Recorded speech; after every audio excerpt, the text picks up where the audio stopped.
these fields need your voice and they need your perspectives because ultimately we are shaping this world together. Nobody has the answers for what will happen in the future. People might say they do, but they don't. And, the young people of today, anyone listening who is kind of growing up and graduating in this world, AI is going to be one of the most important forces that will impact every field and every part of our lives. And it needs people like you to help shape it. And maybe that doesn't mean you become an AI technologist.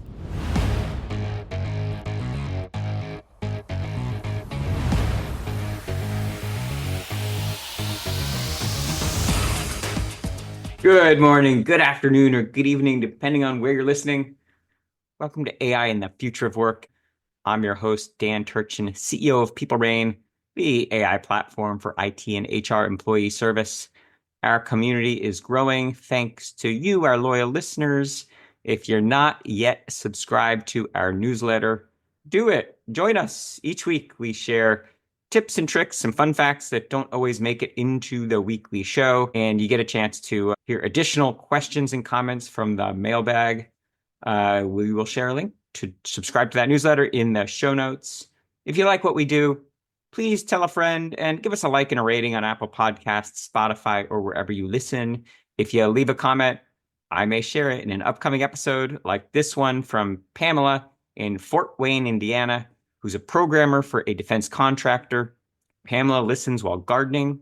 Her favorite episode is the great conversation from last year with venture capitalist Allison Baum-Gates from Sempervirens about her scrappy path to investing and how anyone can break into venture capital. We will also share that link in the show notes. We learn from AI thought leaders weekly on the show. And of course, the added bonus, you get one AI fun fact. Today's fun fact, Lavanya Gupta writes in VentureBeat that swapping LLMs isn't plug and play.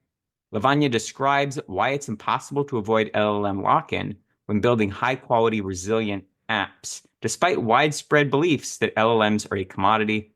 In the article, she described in good detail how to understand model differences such as tokenization variations, context window differences, instruction following, formatting preferences, and model response structure.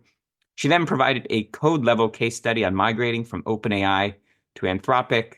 She concludes by noting companies like Google, Microsoft, and AWS are investing in tools to support model migration. This is clearly an unsolved problem. Of course, we'll link to that full article in the show notes. My commentary, all of us in the AI community know LLMs and specifically AI agent frameworks are pre-configured to do no task well.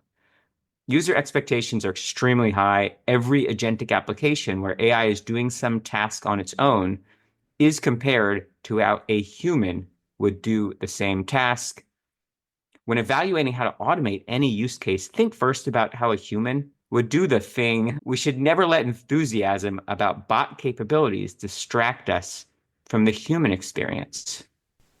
Bots are prediction engines, but always remember they lack our innate human sensibilities. When you go to prototype your own AI app, you'll quickly understand why the real future of work is humans with a little bit of prompting help from AI agents. Now, shifting to this week's conversation, Tess Posner is the CEO of AI4ALL, the nonprofit that's finding and empowering the next generation of AI changemakers. She's also on a very short list of repeat guests. Her first appearance, believe it or not, was 320 episodes ago. Tess joined us in May of 2020 on episode 21. In 2015, Dr. Fei Li, Dr. Olga Rusakovsky, and Dr. Rick Summer founded a summer outreach program at Stanford to familiarize high school students with AI, specifically girls. This approach sparked the founding of AI4ALL, an Oakland-based nonprofit building an inclusive next generation of AI leaders.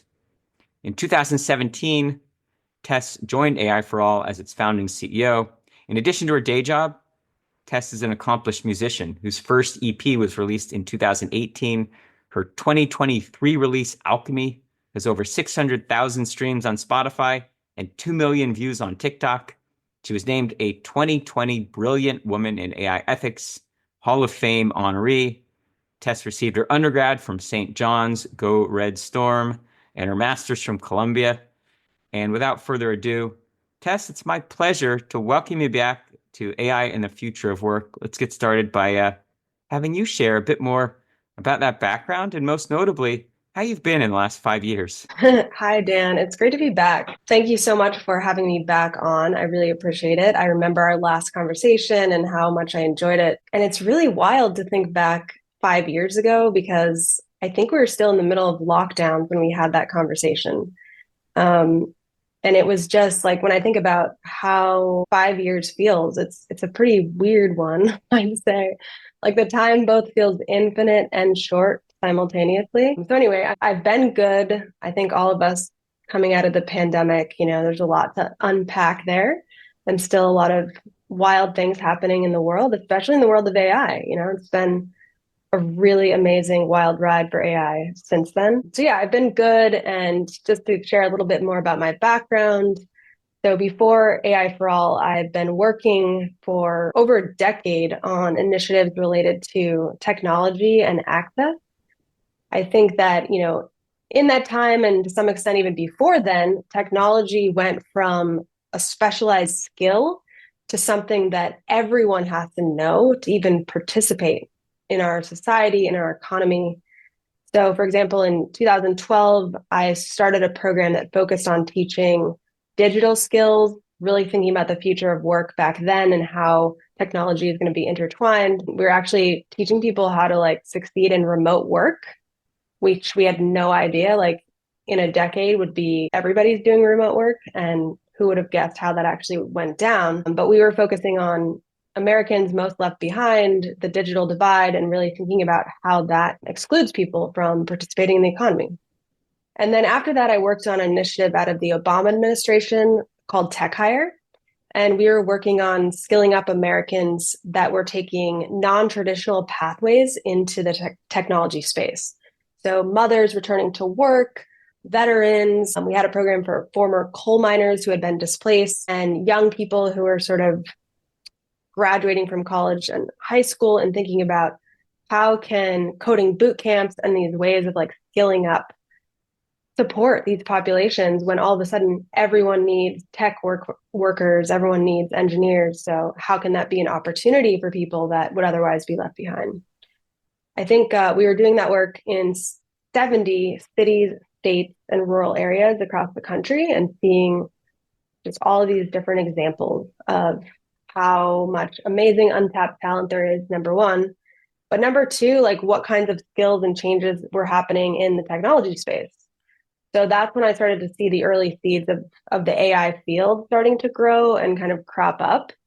So when I met, as you mentioned, Dr. Fei Li and Olga and Rick and their vision for AI4ALL, it just totally spoke to me because I knew that AI was going to be the future. And so it seemed like whoever shapes AI shapes the future. And so we really wanted to intervene early. So that's what really brought me to AI4ALL. And I'm just excited about what we've done and our next phase. So thank you for having me again. You bet. So, unbelievably, 5 years ago, we last talked. We were like 2.5 years from the commercial availability of kind of the first high-profile LLM. It wasn't the first LLM, but the first high-profile LLM from OpenAI, ChatGPT. What does it mean now to create AI change makers versus what it meant then? You, like I said, the founding vision for AI4ALL goes back to like 2017. It's a fundamentally Yeah. different world. How does that shape the vision that you have for AI4ALL? There really wasn't this widespread awareness of AI, and now everyone has it in their pockets. Actually, last week, for the first time, my parents started using AI. My parents are in their 70s and, pretty tech savvy, but they hadn't been using it at all. And to see them use it and start to realize what it could do, my dad's using it for asking health questions. And I'm thinking oh my gosh, that's really exciting because now they have this resource, but also all of the things that we are all concerned about with AI, how do I know that it's giving my dad the right answers? How do I know that it's not going to lead him in the wrong direction? how do I educate him about making sure that, double check certain things on Google, or how do you verify information, and what does a hallucination mean? So I think, to your point, it's a very different world than when AI for All started, but in a way, it's just showing how the risks are very real and very personal now. But I think the mission of AI for All is more urgent than ever as society really tries to grapple with how to adapt to these changes. And as, AI is now in our pockets. So what does that mean for society? The mission that we're working on is just incredibly, incredibly urgent. And we're kind of also having to prepare our students and, you know, thinking about the next generation. What is the world that they're going to walk into? And how is that going to be different? And I don't think anybody can really predict that, but that is one thing that we're grappling with for sure. I love how you describe it. It is essential to being a citizen of the world today to be grounded in what AI can and can't do, but also what it should and shouldn't do. And I love the example of your parents. So whether it's Tess teaching her parents or AI for all, teaching maybe high school students, there's always trade-offs we need to make between kind of going on the offensive and talking about the ways maybe, your parents could get reminded when they need to take their medication or, track their dose, various things. I call that on the offensive, right? Embracing AI versus like you said, well, I'll call going on the defensive, kind of being aware of what AI can do if used inappropriately. When you're kind of developing curriculum or even, chatting with mom and dad, like how do you balance the two when it comes to like what it means to be a global citizen and know that AI is going to be ubiquitous? Yeah, it's a great question. So from the very beginning, we really wanted to bake into our curriculum this idea of ethics and responsibility. We're really focused on, developing leaders and preparing the next builders of AI. So there's sort of this AI literacy piece that I think is incredibly critical, but AI for All is more focusing on building the people that are going to build AI systems. And so we really focus on, okay, what are the implications of this? It's not just about having the technical skills to be able to build a system. It's having the skills to understand, well, what does this mean? What should I be building? What are the implications? What are the risks? How do we think about that in a holistic way, not just from a technical side of things when something goes wrong, but like what are the unintended consequences? What communities might this affect? So that's embedded into every part of our program. We also have students work on a hands-on project, and that's always been a core part of how we think that it's the most effective way to kind of teach people how to think about AI is actually getting that hands-on experience. So for example, we run a program called AI4ALL Ignite, which is a virtual accelerator for undergraduate students and prepares them to enter the AI field. So we have mentorship for them. We build this community with the other students. So they have this peer community, but the core part of it is really this project.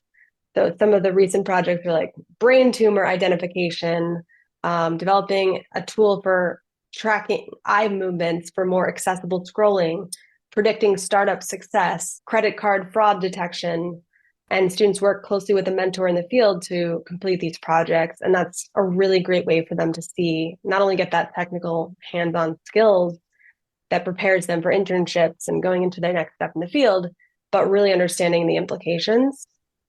And I think to some extent, so that's our program that we're focusing on more on the technical side and preparing the next generation of AI leaders and builders. But even on the literacy side, there's this awareness piece of like you said, what should AI do? What should it not do? What are the limitations? And I think if you just can pick it up and so easily ask it questions and it just spits out these answers, it's really hard to know that intuitively because you don't know what the boundaries are. So there is that importance of the awareness and the literacy that I think everyone needs to have in the future, in addition to kind of preparing the people that are actually going to build these systems to build them more ethically and responsibly. Yeah, I love that term literacy when it comes to AI education. How do you introduce the concept of the ethics of AI into Ignite or other coursework? Yeah, I mean, it's embedded in like our intro to AI lectures, things like that. I mean, I think we focus on it in a couple of different ways, like from the technical side of things, and then also introducing concepts like bias. What does that mean in AI? What does that mean from a technical standpoint? What are the implications of it? How could bias deepen existing inequities in the system? So we're giving students this lens to kind of think through the implications of AI by making that a core part of every piece of the curriculum. Also, in terms of the projects like that they work on, that's a key piece of evaluating the projects as well. And I think it's funny because I think people are aware of the risk, when they come into our program, like know that a lot of young people are concerned about technology and the impact that it has in their lives. And I think that's something that they're walking into the program with.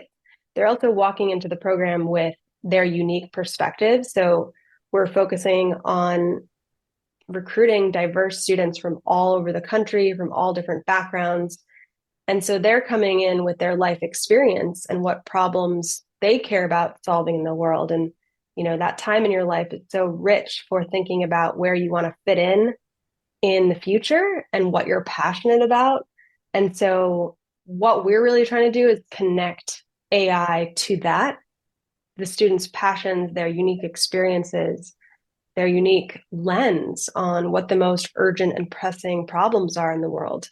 And knowing that AI can either be an accelerator to solve our problems and amplify human capabilities to solve problems, or it can kind of have these risks or these consequences that intersect with what students care about. So I think that's really important because to me, that's what we need to have in the AI field is this diversity of perspectives and backgrounds to bring that lens to how we're thinking about not just what problems that we're trying to solve with AI and how we're trying to accelerate human capabilities, but also like how these things are going to affect the different communities that the builders may not come from and therefore understand from a deep level.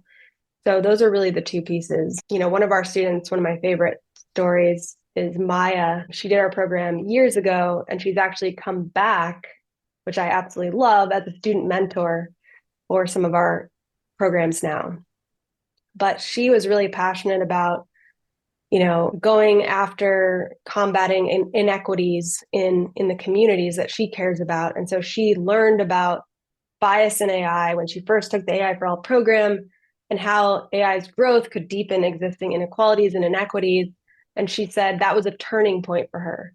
So she understood that she was already on the technology and engineering path, but she was like, oh my gosh, this ethics piece is really, really important. And that kind of sparked her passion to go into the field. So she actually was a responsible AI researcher at Apple after the program. And now she's researching human-centered AI systems that ensure fair work opportunities for Latina gig workers. She's at Northeastern University for undergrad, and she's also taking PhD level AI courses. So I think that's a great example, someone like Maya that really sees how her passion for technology connects to some of the biggest both opportunities and challenges in AI. And that really spurred her to take this path. And we see that happening all the time. So we're really excited by students like Maya and how thinking about what impact they're going to bring to the AI field in the future. Yes, we're both in the Bay Area, and one of the things that bothers me is that when you drive up and down 101, kind of like the main freeway in Silicon Valley, you're just inundated with these billboards with like pictures of creepy bots, like these weird humanoid bots. And you know what? We need to replace those with a picture of Maya. Like Maya needs to be the face of like the future of humans. And of course, the future of Yes. humans involves AI, but like that's what we should be celebrating is Maya's story. I love that. I know it's so interesting how the media puts out these like scary robots still. And I'm like, why is this the thing that we're celebrating? Because I think it creates a lot of fear with people. They associate it with the Terminator and these kind of like old school ideas of what a robot apocalypse could look like. In reality, I think, and this is something that you represent here in this podcast, like how do we make humans at the center and think about how AI can support human flourishing not replace us or create this like scary antagonistic perspective. I don't know if you saw the other day I read some article, I don't even know how exactly true it is or how they calculate it, but that when you say please and thank you to chat GPT, it costs OpenAI millions of dollars. And then it said, well, why do people say please and thank you to chat GPT?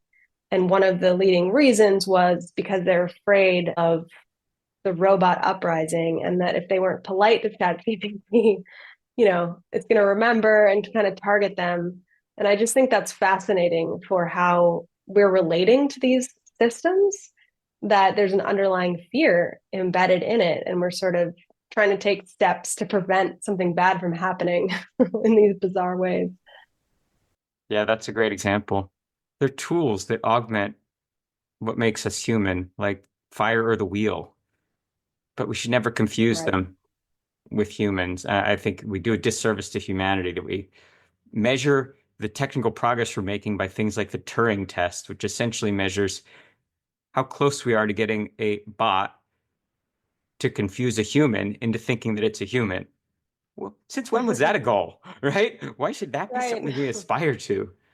Uh, to everyone listening, I want you to roll back the tape a few minutes and listen to Tess, an expert in defining these curricula related to AI education. And in Tess's articulation of what they teach, none of it involved models or prompts or coding assistants, right? And when she described Maya's success, it was all about what Maya learned through these skills that made her better able to ask the right questions.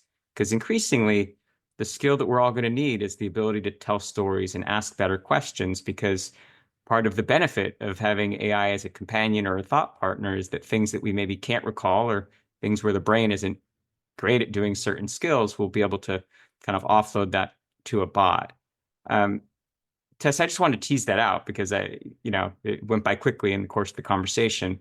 How intentional is it when you build these curricula that you're really focusing on inspiring your students? Like, just the 4 or 5 use cases you've given already are brilliant. Like, that's what it means to be AI literate to me. Is that intentional? Well, absolutely. I think, to your point, as AI becomes embedded into, I just read this study, I think it was a couple of days ago, that like 40% of US adults are using generative AI. So let's say that's just the beginning, that it's going to be more ubiquitous in the future. What does that really mean for us? Like you said, we're offloading more of our brain power, and it can be this incredible companion to our thinking, which is amazing. But then the other point is, like, we don't know how quickly that's going to change things. Like, for example, what skills are needed for an entry level job? Like, if you can do web research, using chat GPT research in 10 minutes, like, how is that going to really change things that an entry level intern would have done before? We don't really know. I think that there's a lot of predictions that it's like, oh, every job is going to change so quickly. And then other people are more conservative because we understand that, you know, there's a change management piece to how quickly this can get embedded into workflows and habits and to take advantage of the full benefits. But we do know that some disruption is going to happen, even though we can't predict exactly. And I think that the skills that are going to be needed in that system are more things like adaptability, things like problem solving. Like you said, what questions do we need to ask? And how do we think about humans and technology? What is the right relationship there? How do we understand what problems that's to focus on?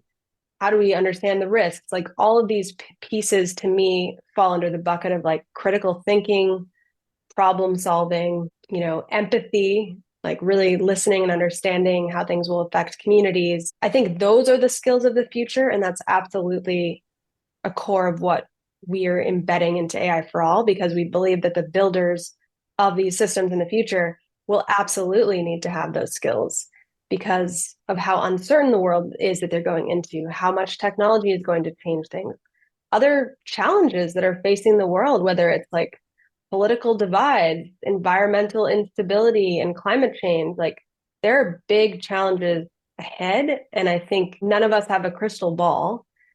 But what we do know is that people that can ask the right questions can think about how humanity and the planet are impacted and carefully consider solutions using those lenses, that's what we will need in the future.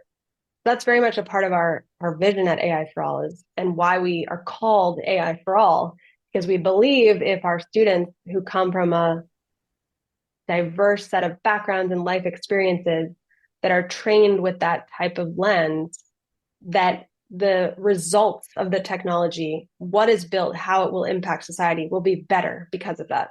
That's kind of the core of what we're here to do. So I've got to get your perspective on something that I consider a really important dialogue for the next decade, and that's the complicated relationship between how academia is embracing AI and how it's being embraced in the world of work, the workforce. We recently had a great guest on the show, the CEO of a company called Turnitin, which helps teachers detect when students are plagiarizing other people's work using AI. And so in one sense, you could say academia is discouraging the use of AI. It can be frequently can be seen as cheating to have your work augmented by AI. And then when you graduate, you're expected to do great work. And oftentimes, if you're using AI to edit or brainstorm or do other tasks, you're rewarded because the output will tend to be better. What's your coaching to those in academia who are kind of wrestling? Like, do we teach AI as a skill, or do we penalize students and pretend that AI is is a crutch that accelerates cheating? Right. Yeah, that's a great question. I find it interesting. There was another headline that supports that question, which is that it was like teachers use AI, but expect students not to, or something. And that's really interesting because obviously there's a contradiction there. But I think what teachers are wrestling with, and where I empathize with them, is like, how do we get students to engage meaningfully with the material and to think for themselves? And that's a challenge, when you can just spit out an essay in 2 seconds with ChatGPT and maybe cover your tracks. Like, is spitting out an essay with ChatGPT, is that is that writing? Like, like you said, if we were to do that tomorrow to prepare for an email, to write an email, to write a summary of something, like it would be fine. But then students, so I think there's this question of like when things can be outputted so quickly, how do we still create a learning environment where students can engage with the material? Like, I know for me, if I use ChatGPT to create, like if I give it an article about generative AI, for example, I'm like, summarize this and put it into a report. Like, the amount that I would learn from that is less because I'm not actually having to do the hard, slow work of like digging through it and trying to figure it out. ChatGPT just spits it out, and there's something that is lost in that speed. I actually wrote about this the other day in terms of the speed question of like, how does that impact our brain and our thinking? So I think that, you know, there's a resistance to change. Like, I definitely see that in the example you gave. And I think teachers and all of us are wrestling with like, what does this mean? If we can spit this out so quickly, what do we do with that, And there's this resistance of wanting to be like, okay, let's just like penalize it and not allow it to be there. But the truth is that it is there, and it's going to continue to proliferate, and it's going to continue to be second nature to the young people who have kind of grown up with it. So I think we need to reimagine what learning means in that context. I think about, some of the discussion-based classes that I had in college, and how even if ChatGPT could help you prepare some talking points, like engaging in real life, real time with other people, like that's something that you can't replace. And that's where a lot of learning can happen. Fish bowls, like when you get in the center of the class and you are demonstrating something or you're presenting something, like what are the things that create learning and advance a student's engagement with a topic that don't rely on just writing and outputting something. And quite frankly, I think education has always needed that shift, because just the like rote assignments and kind of standardized ways of measuring skills like are not the best way to get people to learn anyway, and aren't really individualized to the student. So this is a ripe moment for reimagining what that looks like. And I feel for the teachers. I understand because it's like, what do you do with that? It's not clear what the answer is, but I do think we can't hide from the reality that this is the future. And so let's figure out together how we can reimagine these systems and actually make them better and take advantage of the things that AI can help with that, you know? But obviously I'm super empathetic to teachers and faculty who have huge challenges ahead. I'm just trying to think through what some of the new ways of thinking could be and opening to the reality that we're in. The AI optimist in me is so enthusiastic about it creating this like renaissance in like how we teach and learn and how we assess competency. And I want to see us go back, very similar to what you said, to like the Socratic method, where we're Yeah, debating, we're engaging in conversation. And of course, if AI accelerates your learning, great. But the way we assess competency should be based on demonstrating critical thinking and the ability to synthesize ideas from different sources, because those are the lifetime skills that I believe, any stage of your life, that's what learning means, is to cultivate those. So absolutely. one of the things I love about the mission, just your passion in the mission of AI for All, is that you're trying to give access to these important curricula or topics to people who might not realize that they have access to them or don't have access to them. The fact is, essentially, the entire planet does not have the privilege like you and I have to, the kinds of technologies. And so a lot of, I think that the kinds of communities that you target at AI for All are ones, even, maybe like my daughters growing up in the cradle of Silicon Valley, but still they might be likely to say, that education is for someone else. It's for people who don't look like me, or they're dot dot dot, and they're the ones who, unfortunately, I could be weaponized against them if we don't take the opportunity to embrace it and make them feel like it is for all. What do you say to maybe girls or certainly underrepresented minorities who feel like, this AI revolution is something that they don't get to participate in? Absolutely. Yeah, I mean, it's such a good point, and I just want to put some numbers to it. So if you look at CS for all data, only 60% of high schools in the US actually teach computer science. And in California, yeah, you and I are right in Silicon Valley, but in California, the birthplace of Silicon Valley and so much of this technology, only 50% of the schools offer it.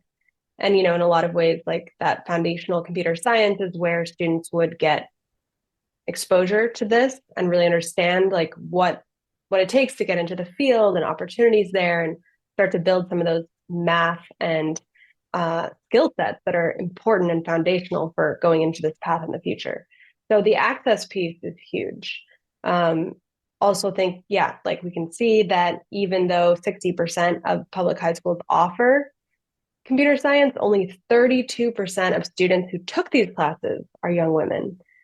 So even within that, there are gaps for specific populations within who even has access, right? So I think that's a huge problem. But what I would say to those young people who are thinking about this is these systems, these fields need your voice and they need your perspectives because ultimately we are shaping this world together. Nobody has the answers for what will happen in the future. People might say they do, but they don't. And, the young people of today, anyone listening who is kind of growing up and graduating in this world, AI is going to be one of the most important forces that will impact every field and every part of our lives. And it needs people like you to help shape it. And maybe that doesn't mean you become an AI technologist, but it might mean that if you're going into healthcare, how does that work? Like, what pieces of the healthcare system are going to be outsourced to AI, and how can you ask the right questions and think critically about that? So I think that it's up to everybody to ask these questions because it affects all of us and it will affect the future generations. And the people that are represented in the media as being the focus of the heroes in AI, like, are not just the only people going into AI and shaping the field. So there's a lot of efforts out there to create more spotlight on what the contributions of underestimated people in AI, women in AI, people of color in AI, like they're making incredible contributions to the field that aren't always as visible in media. But you can find those examples out there, and people like Dr. Fei Li and Dr. Olga Rusikovsky, who are, you know, pioneering the computer vision field, for example, and the work that they are doing inspires me. And they're out there. They're out there. They may be more hidden, but don't be discouraged by what you see the media share sharing, because we all know the media doesn't share what's truly out there. It's a distorted picture. So just remember that, and don't forget that your voice matters, and these fields like AI and other technologies that are going to shape the future need you to be part of it. Yes, that's brilliant. That's your TED Talk. All right, we'll submit this. We'll submit this to TED and make sure that they get you on stage. That was brilliant. Uh, Oh, thank you. yeah, no, I really enjoyed hearing that. And thank you for sharing the data as well.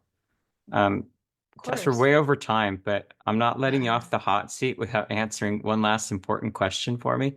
And this one's kind of Yes. unfair because it's really like the topic for a whole conversation.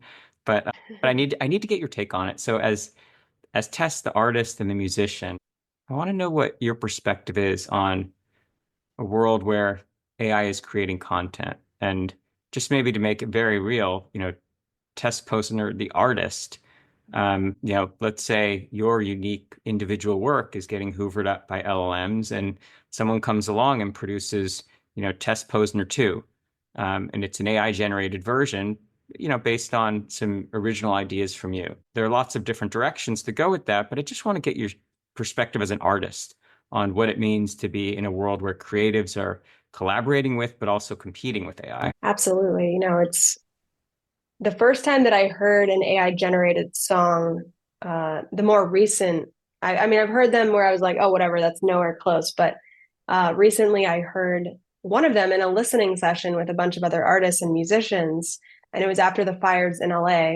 And we heard this absolutely beautiful song that moved most of the group to tears. And we were like, oh my gosh, who's singing this song? Like, it's absolutely amazing. And it was an AI voice.